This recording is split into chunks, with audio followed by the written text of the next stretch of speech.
अस्सलाम वालेकुम friends, welcome back to my channel. आज का हमारा टॉपिक है मैक्सलोन सिरप। आज हम बात करेंगे कि मैक्सलोन सिरप क्या है और इसके क्या क्या इस्तेमाल हो सकते हैं। इसकी डोज के बारे में बात करेंगे और लास्ट में हम इसके साइड इफ़ेक्ट्स के बारे में बात करेंगे। मैक्सलोन सिरप ये एक एंटी एमेटिक मेडिसिन है और ये सिरप के अलावा टैबलेट और इंजेक्शन के फॉर्म में भी अवेलेबल है। लेकिन आज की वीडियो में हम सिर्फ सिरप के बारे में ही बात करेंगे। अगर आपको मैक्सलोन टैबलेट या फिर इंजेक्शन के ऊपर वीडियो देखनी है तो ऊपर आई बटन या फिर डिस्क्रिप्शन में लिंक आपको मिल जाएगा। और मैक्सलोन सिरप जो है ये 5 मिलीग्राम पर 5 ml की स्ट्रेंथ में अवेलेबल है और इसमें जो फार्मूला यूज़ हुआ है उसका नाम है मेटोक्लोप्रामाइड। ये था मैक्सलोन सिरप का इंट्रोडक्शन।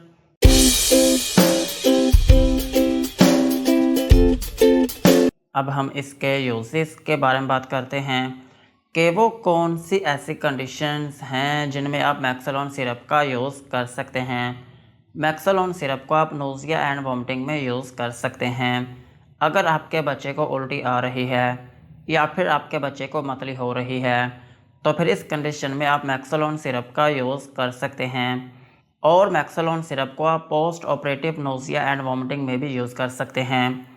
अगर आपके बच्चे का कोई ऑपरेशन हुआ हो या फिर आपके बच्चे की कोई सर्जरी हुई हो और उसकी वजह से आपके बच्चे को उल्टी आ रही हो या फिर आपके बच्चे को मतली हो रही हो तो फिर इस कंडीशन में भी आप मैक्सलोन सिरप का यूज़ कर सकते हैं। और मैक्सलोन सिरप को आप chemotherapy induced nausea and vomiting में भी यूज़ कर सकते हैं।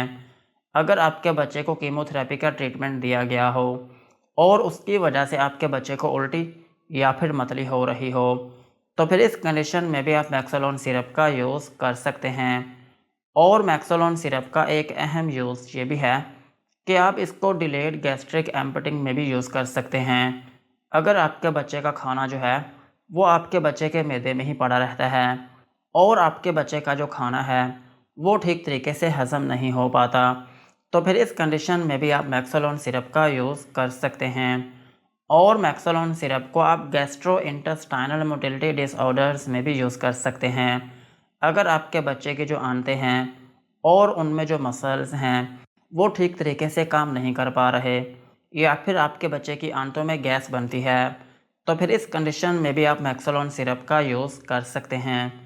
और मैक्सलोन सिरप को आप गैस्ट्राइटिस में भी यूज़ कर सकते हैं।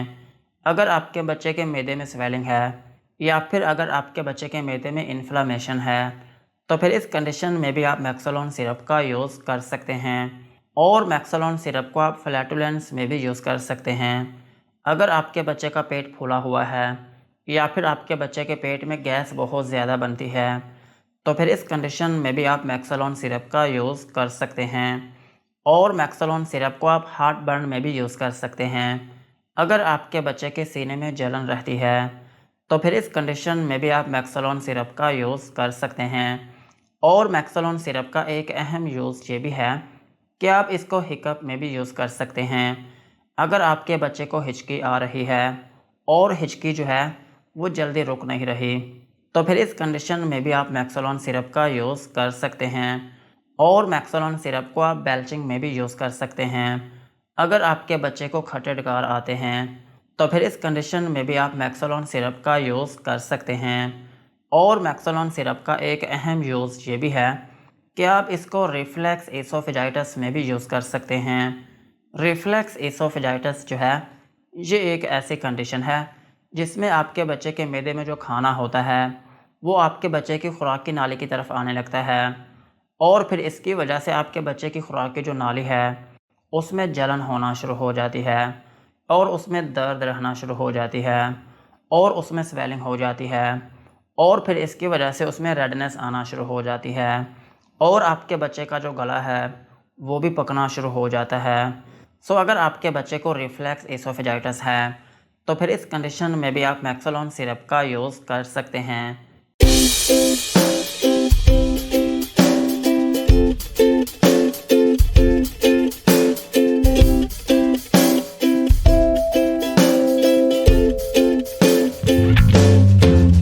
ओवरऑल अगर हम बात करें तो मैक्सलोन सिरप जो है ये आपके बच्चे की उल्टी और मतली का एक सिरप है। अगर आपके बच्चे को किसी भी वजह से उल्टी आ रही हो, या फिर आपके बच्चे को मतली हो रही हो, या फिर आपके बच्चे के पेट में गैस बनती हो, या फिर आपके बच्चे का जो पेट है वो फूला हुआ हो, या फिर आपके बच्चे के सीने में जलन रहती हो, या फिर आपके बच्चे को हिचकी आ रही हो, या फिर आपके बच्चे को खट्टे डकार आ रहे हों, या फिर इवन आपका बच्चा छोटा हो और वो दूध पीता हो, लेकिन वो दूध जो है वो बार बार बाहर फेंक देता हो, तो फिर इस कंडीशन में भी आप मैक्सोलोन सिरप का यूज़ कर सकते हैं। यही थे मैक्सोलोन सिरप के यूजेस।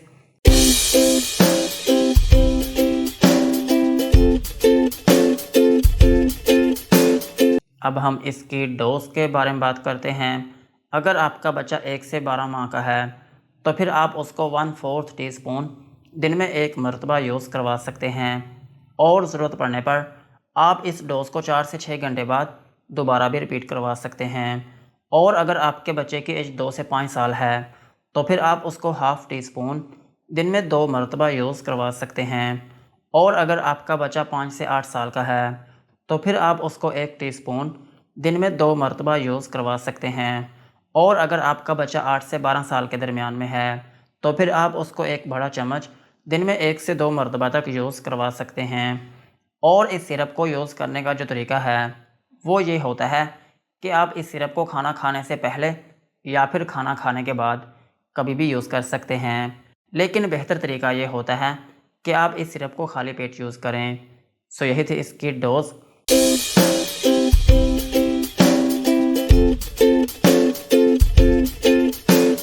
अब हम इसके साइड इफ़ेक्ट्स के बारे में बात करते हैं कि अगर आप मैक्सोलोन सिरप का यूज़ करते हैं तो आपको क्या क्या नुकसानात हो सकते हैं।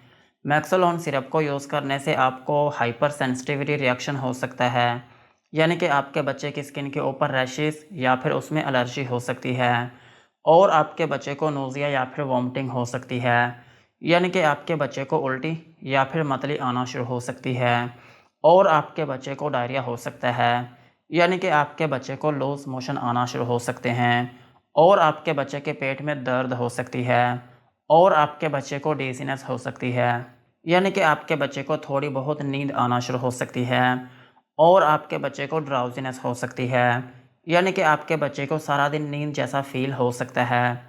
सो यही थे मैक्सोलोन सिरप के uses, doses and side effects. आज की वीडियो को यहीं पर ख़त्म करते हैं। वीडियो अच्छी लगी हो तो चैनल को सब्सक्राइब करें एंड बेल आइकन को प्रेस करें।